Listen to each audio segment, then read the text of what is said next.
Hello guys, ഇന്ന് ഞങ്ങളുടെ മഴ ചതിച്ച ഒരു ബീച്ചിൻ്റെ വ്ളോഗായിട്ടാണ് വന്നിരിക്കുന്നത്. ഇന്ന് രാവിലെ തന്നെ ചേട്ടൻ്റെ വീട്ടിലെല്ലാവരും കുട്ടികളൊക്കെ കൂടാമെന്ന് പറഞ്ഞിരുന്നു. അതുകൊണ്ട് ഞങ്ങൾ വേഗം ബ്രേക്ക്ഫാസ്റ്റ് കഴിച്ചിട്ട് പോകാമെന്ന് തീരുമാനിച്ചു.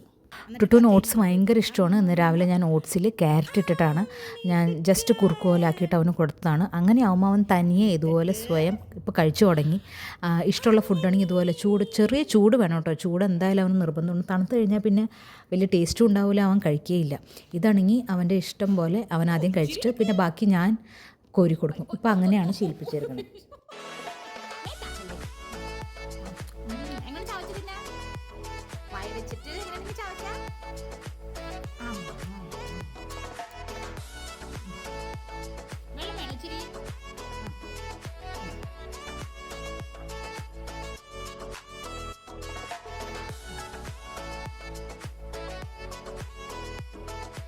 അത് കഴിഞ്ഞ് ചേട്ടൻ്റെ വീട്ടിലെത്തിക്കഴിഞ്ഞിട്ട് ആഹിലിൻ്റെ പുറകിൽ ടുട്ടുവും ടുട്ടുവിൻ്റെ പുറകിൽ ആഹിലും, ഈ രീതിയിൽ അവർ രണ്ടുപേരും ഓടിച്ചാടി കളിക്കുമായിരുന്നു. പിന്നെ അവൻ വന്നപ്പോൾ കുറേ ടോയ്സൊക്കെ കൊണ്ടുവന്നിരുന്നു. അപ്പോൾ ടുട്ടുവിന് കാറുകൾ ക്രേസാണ്, ഭയങ്കര ഇഷ്ടമാണ്. വീട്ടിൽ കണ്ടമാനം കാറുണ്ട്. പക്ഷേ ഇവൻ കൊണ്ടുവന്നിരിക്കണൊക്കെ പുതിയതാണല്ലോ, അവൻ്റെ കയ്യിൽ ഇല്ലാത്ത കളക്ഷൻസാണ്. അപ്പോൾ അത് വെച്ചും ഭയങ്കര കളിയായിരുന്നു. അകത്തും പുറത്തും ഒക്കെ ആയിട്ട് കളി തന്നെയായിരുന്നു.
എല്ലാവരും കൂടിയാണ് പോയത്. ഹസ്ബൻഡിൻ്റെ ട്വിൻ സിസ്റ്ററും അവരുടെ മക്കളും ആയിട്ടാണ് പോയത്. പിന്നെ ഹസ്ബൻഡിൻ്റെ ഒരു ചൈൽഡ്ഹുഡ് ഫ്രണ്ടും അവരുടെ ഫാമിലി ഉണ്ടായിരുന്നു. ആളും ഇതുപോലെ ഇപ്പോൾ നാട്ടിൽ വെക്കേഷനായപ്പോൾ വന്നതാണ്. പക്ഷേ അവിടെ ചെന്നപ്പോൾ ഒരു രക്ഷയില്ലായിരുന്നു, ചാടി തുടങ്ങിയിട്ടുണ്ട്. ടുട്ടുവാണെങ്കിൽ ആദ്യമായിട്ടാണ് ഇപ്പോൾ കാണുന്നത്. അതുകൊണ്ടാണ് ആരും തന്നെ ഒരു പരിചയമില്ലാത്തവരെ കാണുമ്പോൾ ഒരു ചെറിയ ഇൻട്രോവേർട്ട് സ്വഭാവം. പിന്നെ കണ്ട് പരിചയമായി നല്ല ഇതായിരുന്നു. അങ്ങനെയാണ് അവൻ്റെ സ്വഭാവം. ചെറിയ രീതിയിൽ ഇൻട്രോവേർട്ട് സ്വഭാവം. ഞാൻ നേരെ തിരിച്ചാണ്. മൂത്ത മോനും കണക്കൊക്കെ മക്കളൊക്കെ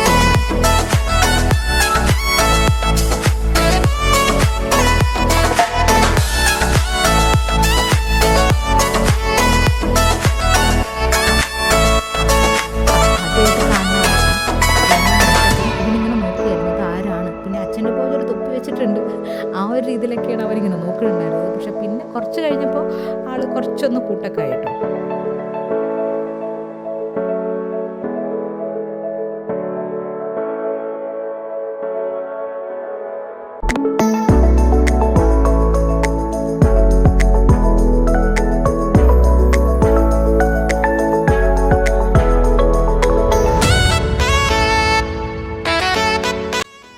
മഴക്കാരനായിരുന്നു തോന്നുന്നു. ഞങ്ങളൊന്ന് ഇറങ്ങി തുടങ്ങിയപ്പോൾ തന്നെ അവിടുത്തെ സെക്യൂരിറ്റി ഗാർഡ്സുകൾ വന്ന് റെസ്ട്രിക്റ്റ് ചെയ്തു. അവിടെ ഇറങ്ങരുത്, അവിടെ ഭയങ്കര ആഴമാണെന്നും നല്ല തിരമാലയുണ്ടെന്നും അവിടെ വേറൊരു സ്ഥലം കാണിച്ചെന്നും അവിടേക്ക് പോയിക്കൊള്ളാനാണ് പറഞ്ഞിരുന്നത്.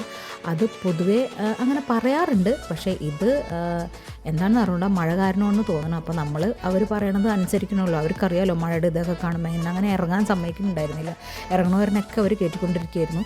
ഞങ്ങൾ എന്നിട്ട് ഇറങ്ങിക്കോ എന്ന് പറഞ്ഞ സ്ഥലത്ത് പോയപ്പോഴേക്കും തന്നെ ഭയങ്കര കാറ്റും പെരുമഴ എന്ന് പറഞ്ഞാൽ പെട്ടെന്നായിരുന്നു. ദൂരേന്ന് മഴ വരണം, നമുക്ക് ശരിക്കും കാണാം. നല്ല രസമായിരുന്നു കേട്ടോ അങ്ങനെ കാണാൻ. പക്ഷേ ആകെ പെട്ടുപോയി എന്ന് പറയാം, എല്ലാവരും ഓടി. അതുകൊണ്ട് അവിടുത്തെ ചായക്കടക്കാർക്കൊക്കെ നല്ല സൂപ്പറായിരുന്നു. അവിടെ ഒരു 1-2 ചായക്കടകളുണ്ടായിരുന്നു, മീൻസ് റൂഫുള്ളത്.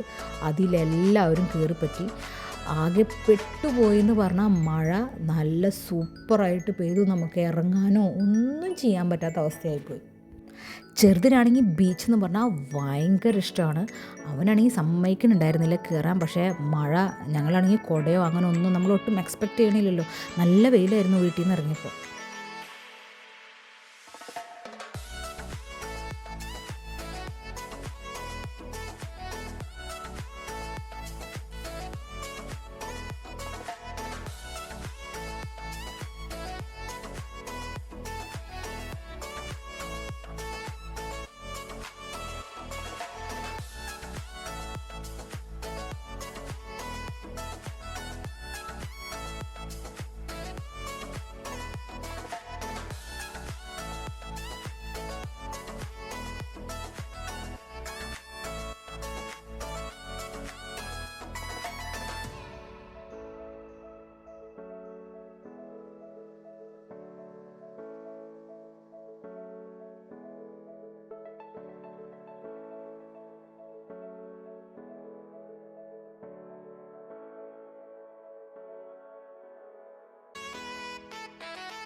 മഴ ഒന്ന് തോർന്നു കഴിഞ്ഞപ്പോൾ ഞങ്ങൾ എന്നാലും ജസ്റ്റ് നമ്മൾ ബീച്ചിൽ വന്നതല്ലേ, അങ്ങോട്ടും ഇങ്ങോട്ടൊക്കെ കുറച്ചൊക്കെ നടന്ന് കുറേ സ്നാക്സും ബജ്ജിയും ചായയൊക്കെ കുടിച്ച് ഞങ്ങളെല്ലാവരും തിരിച്ച് തന്നെ പോന്നു. അല്ലാണ്ട് വേറെ ഒരു നിവൃത്തി ഉണ്ടായിരുന്നില്ല.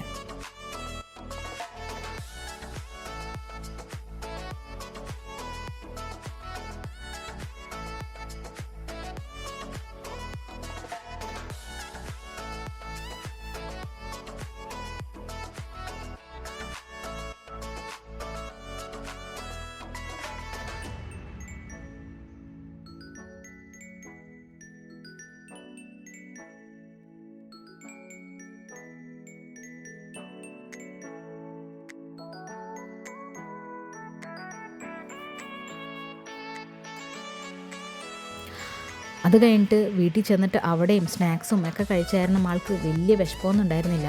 അതുകൊണ്ട് ഞാൻ വൈകുന്നേരവും ഓട്സ് തന്നെയാണ് കൊടുത്തിരുന്നത്. ഓട്സിൽ കുറച്ച് ഗ്രീൻ പീസും ഇതുപോലെ ക്യാരറ്റും ചെറുതായിട്ട് ഗ്രേറ്റ് ചെയ്ത് വെച്ചിരുന്നു. അതെല്ലാം ഇട്ടിട്ടായിരുന്നു കൊടുത്തത്.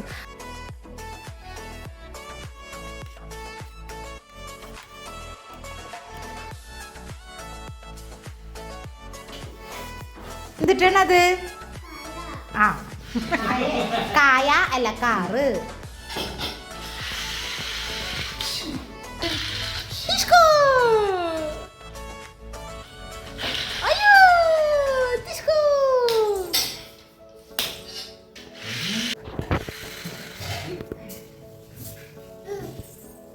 ശരിക്കും ശരിക്കും ഇരിക്കാം. അങ്ങനെ ഇരിക്കരുത്, അങ്ങനെ ഇരിക്കണം. അങ്ങനെ ഇങ്ങനെ ഇരിക്കണം.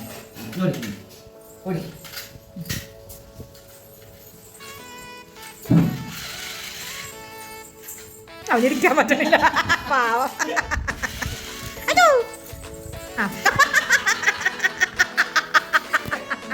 അതിനെ കാല് നേരെ ഇരുത്തി കൊടുത്തേ, അതിനത് പറ്റണില്ല. അത് കഴിഞ്ഞിട്ട് അച്ഛൻ്റെ കൂടെ കുറച്ച് നേരം ഇരുന്ന് കളിയൊക്കെ കളിച്ചു. പിന്നെ റൂമിൽ പോയി കഴിഞ്ഞാൽ പിന്നെ ഒന്നും പറയണ്ട, മേത്ത് കയറിയും കുത്തിമറയിലും ഒക്കെയാണത്. അതൊക്കെ കഴിഞ്ഞ ആൾക്ക് നല്ല ക്ഷീണമുണ്ടായ കാരണം വേഗം കിടന്നുറങ്ങി. ഇതായിരുന്നു ഇന്നത്തെ ഒരു കുഞ്ഞി വ്ളോഗ്. സാധാരണ ഞങ്ങളുടെ ബീച്ച് ഡേ ഒക്കെ ഞങ്ങൾ പോയി കഴിഞ്ഞാൽ അടിച്ച് തിമിർക്കുന്നതാണ്.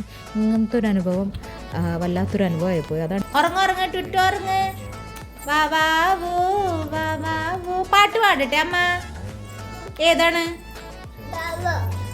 ഉണ്ണി വാവാവോ പൊന്നുണ്ണി വാവാവോ. പാട്ട് പാടാൻ പറഞ്ഞിട്ട് കൈയൊട്ടി കളിക്കാണ്. അവിടെ കിടക്ക് കിടക്ക് കിടക്ക്, നീ അമ്മ കിടത്തി തരാല്ല എൻ്റെ ഉണ്ണിനെ. ഇനി സൺഡേ വ്ളോഗായിരുന്നു. ഇഷ്ടപ്പെട്ടാൽ ലൈക്ക് ചെയ്യണേ, ഷെയർ ചെയ്യണേ, സബ്സ്ക്രൈബ് ചെയ്യണേ. Thank you.